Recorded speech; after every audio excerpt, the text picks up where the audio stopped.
Қазір бәріміз тынышталамыз, тыңдаймыз, әдемілеп отырамыз. Апа сендерге ертегі оқып береді. Ертегінің аты қаңбақ шал. Міне, қандай шал, көрдің бе қаңбақ шал? Міне, кішкентай ғана өзі жеңіл, кішкентай ғана. Ол тыңдаймыз енді.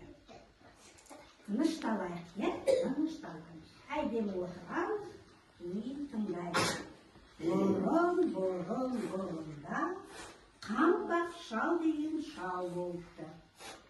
Мал мен басқа зар болыпты. Кедейліктен шықпапты. Ол ау салып, балық аулап, тамақ асырапты. Жел соқса, шал домалай жөнеледі екен. Содан соң оған қаңбақ шал деген ат қойыпты. Күн сайын ауына ілінген екі балығының біреуін түлкі әлімжеттік қып тартып жейді екен. Міне түлкіні қандырына шал балық аулап алды. Ол балықтың біреусі міне түлкі алып жеп алды. Енді ары айтыңыз. Түлкінің қорлығына шыдай алмай, шал бір күні екінші бір жерге көшем деп, дүние мүлкін арқалап жолға шығыпты. Шаршаған соң оны бір жерге көміп кетіпті, бір жерге елдің сойған малының жинап алған ішек қарнын көміп кетіпті. Бір жерге қарындағы айранды көміп кетіпті. Жүктің салмағыменен қаңбақ шал ұшып кетпей, жүктен арылған соң желмен ұшып бір жерге түседі. Қараса, бір дәу екі тауды бір-біріне шақпақ қылып ұрып отыр екен. Дәу қайда бара жатқан шалсың? Кел, екеуміз күш сынасайық деп қазандай бір қара тасты көтеріп аспанға лақтырып жібереді. Де қайта қағылып тас көрсетеді. Ал шал сеніне осылай қақпақ қыл етші дейді. Шағасасың қайтерін білмей тасты құшақтап аспанға қарап, тас бір қарап күнімен тұрады. Сонда дәу, әй, не қып тұрсың? Лақтыр, дейді шал. Тұрып, аспанға лақтырсам, аспан жерге айналып түседі. Деп, жерге қақпай түсірсем, жер ортасын ойып түседі. Қауіп қылып тұрмын ғой.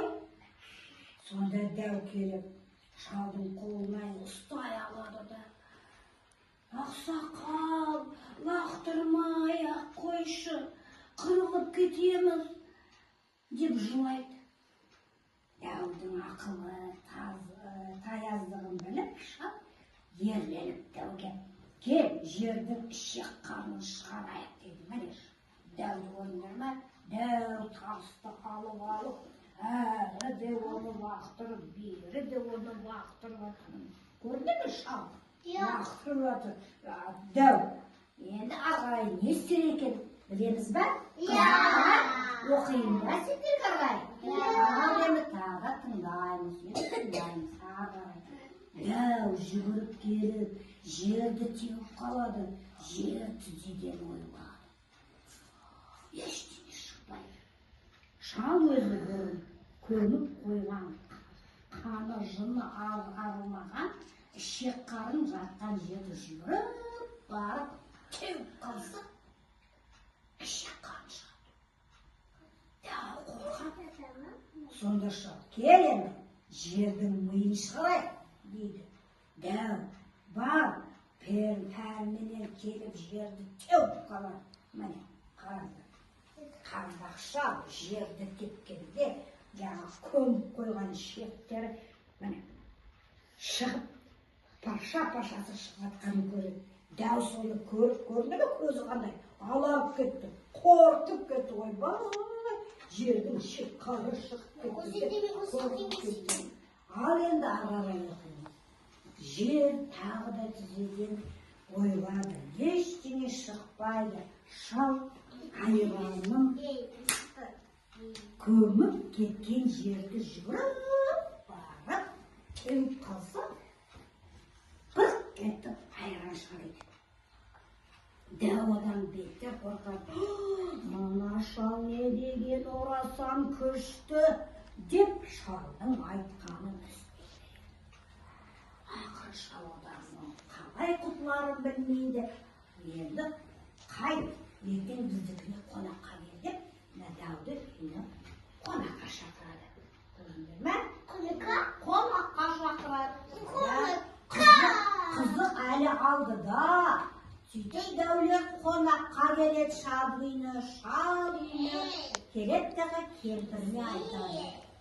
Ертең дәу қонаққа келеді дегенде, ойбай, немізді береміз деп сасады екен. Шықас көшірдім. Шал тұрып, ертең дәу келеді. Мен есіктің алдында отырамын. Сонда сен оның көзінше не істейміз шал? Деп маған қара, мен не десем соны істемекші болып пышақты ала тұра ұмтыл деп кемпіріне үйретіп қояды. Ертеңіне 3 дәу келіп досының үйіне отырады. Міне 3 дәу келеді шал. Міне дәу шал, міне 2